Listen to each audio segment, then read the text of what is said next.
अस्सलाम वालेकुम। आज हम CS 604 ऑपरेटिंग सिस्टम का लेक्चर नंबर 3 देखेंगे, जिसमें हम अपने टॉपिक के क्यूज देखेंगे और टॉपिक देखेंगे, इन्हें एक्सप्लेन करेंगे। ठीक है, हमारा आए लेक्चर नंबर 3 की तरफ। फर्स्ट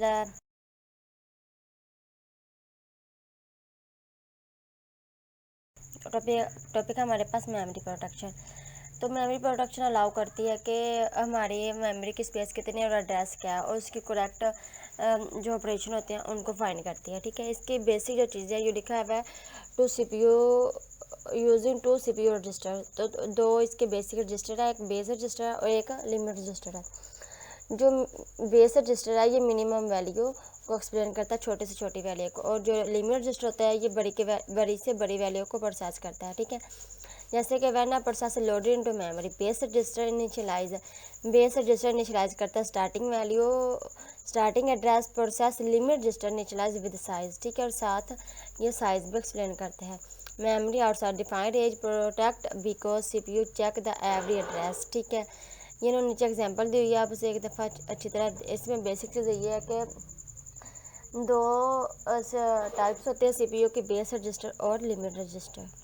ठीक है, उसके बाद उन्होंने ये बताया हुआ है, ये आप लोग एक दफ़ा देख लीजिएगा। उसके बाद आता है CPU protection. In addition protection input output memory वो must ensure operating system maintain control. ठीक है, ये बताया हुआ है the user from getting stuck infinite loop. देखिए, इसमें तो इन्फिनाइट लूप, ऐसी लूप जिसकी कोई भी लिमिट नहीं है। नोट कॉलिंग सिस्टम सर्वर, और ये सिस्टम को कॉल नहीं करें। Return control the CPU and never returning control the CPU। ठीक है, और we can use timer. Timer होता है the interrupt after specific period. उसके बाद हमारे पास आ जाती है फिक्स रेट क्लॉक। इसकी डेफिनेशन में पूछता है कि counter use to implement variable timer. Fix rate clock क्या आता है? ये counter use to implement variable timer होता है। उसके बाद उन्होंने ये हाईलाइट किया हुआ हम लोगों ने कि time slice the space process allowed the execute before next process gate control the CPU। तो ये MCQs है, जितनी भी हाईलाइट वैल्यू की है देख लीजिए, यहाँ से वो MCQs पूछता है। ठीक है, OS कंपोनेंट, ऑपरेटिंग सिस्टम के कंपोनेंट क्या है? ऑपरेटिंग सिस्टम के कंपोनेंट रिसोर्सेज सिस्टम है कि वह ब्रीफली एक्सप्लेन करता है, और ये ऐसे ऑपरेटिंग सिस्टम जिनके बगैर हम कंप्यूटर को रन नहीं कर सकते। चलिए हम इसके ऑपरेटिंग सिस्टम के कंपोनेंट देख लेते हैं। फर्स्ट हमारे पास है प्रोसेस मैनेजमेंट। ठीक है, प्रोसेस मैनेजमेंट उसका कौन सा ऐसी चीज़ है जो हमारे कंप्यूटर को मैनेजमेंट करती है? CPU टाइम, मेमोरी होती है, फाइल्स होते हैं, इनपुट आउटपुट डिवाइस होती हैं, और ऑपरेटिंग सिस्टम दी रिस्पॉन्सिबल होती है। ठीक है, ये नीचे लिखा हुआ है कि उनकी creating and time terminating both user system process, suspending resuming process. Units और दिया, डेड लॉक दिया हुआ है, साइक्लोन दिया, कम्युनिकेशन दिया हुआ है। ठीक है, वो रब्ता करता है, डेड लॉक आता है वो भी ख़त्म करता है। ठीक है, उसके बाद अगर कोई वैल्यू चलती हुई हमारी रुक जाती है तो उसे रन करते हैं, उसे एरर देख के। उसके बाद हमारा टॉपिक क्या है? Main memory management. Main memory क्या होती है? Large array word byte ranging size 100 to 1000 million. ठीक है, उनका जो इसकी अरे होती है 100,000 की रेंज में होती है, जिसको मेन मेमोरी हैंडल करती है।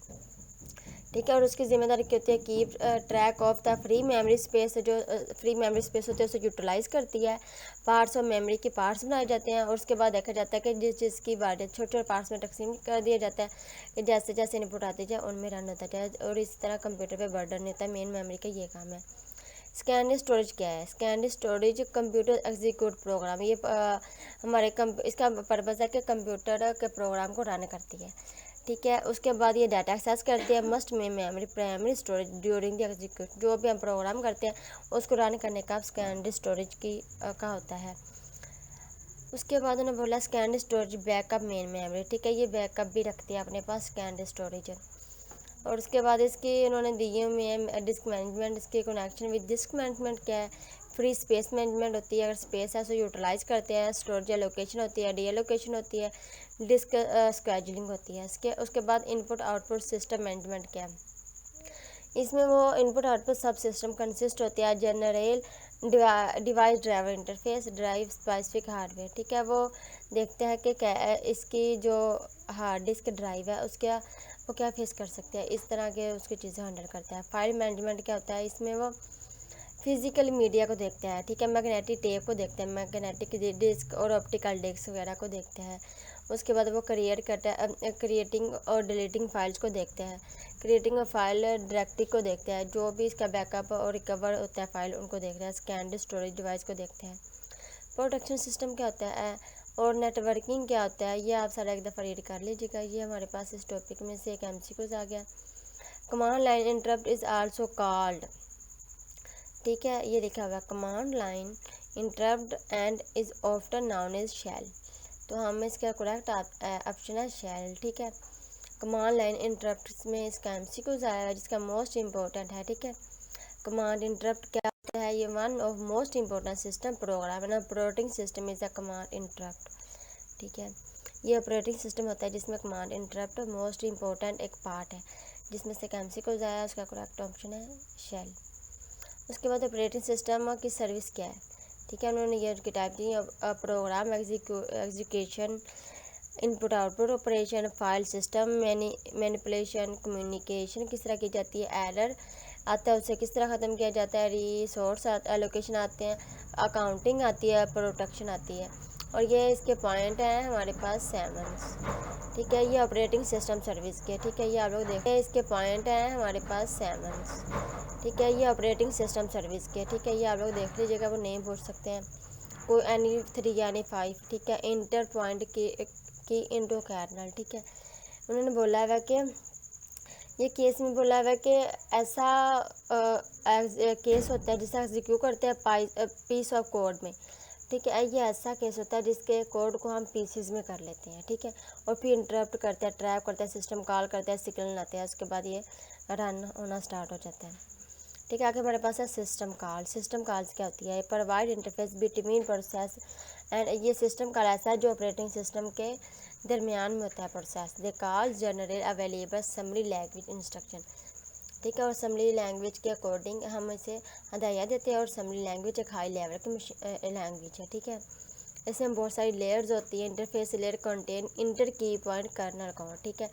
इसकी कैटेगरीज क्या है, प्रोसेस कंट्रोल है, फाइल मैनेजमेंट है, डिवाइस मैनेजमेंट है, इंफॉर्मेशन मेंटेनेंस है, कम्युनिकेशन है, ठीक है। सिस्टम कॉल सी 5 कैटेगरीज है, ये आप लोग रीड कर लीजिए अच्छी तरह, क्योंकि वो पूछ सकते हैं MCQ शॉर्ट क्वेश्चन में, ठीक है। उसके बाद दिया हुआ है ये टॉपिक, ये आप एक दफ़ा रीड कर लीजिएगा। नेक्स्ट हमारे पास आता है ऑपरेटिंग सिस्टम स्ट्रक्चर।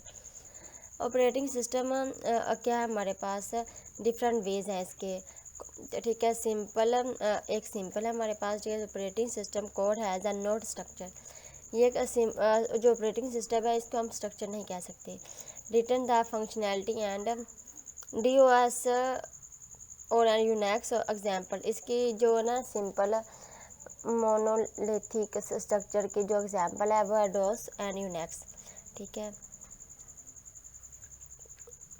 विंडोज़ और इसकी 2 एग्जांपल है, ठीक है, इसकी 2 टाइप्स है, ठीक है। और उन्होंने बोला है Unix consist of 2 separable part, kernel and system program, the kernel further separate into series interface device, ठीक है। ये आप इसे एक दफ़ा अच्छी तरह रीड आउट कर लीजिएगा। ये था हमारा लेक्चर नंबर 3, ठीक है, जिसमें हम लोगों ने MCQ देखे और बेसिक चीज़ें देखी। ये देखा 2 टाइप्स ऑफ बेस रजिस्टर, ठीक है, और भी जो ऑपरेटिंग सिस्टम थी यूनिक्स और लिनक्स के बारे में पढ़ा है, ठीक है। तो आज के लिए अल्लाह हाफिज़।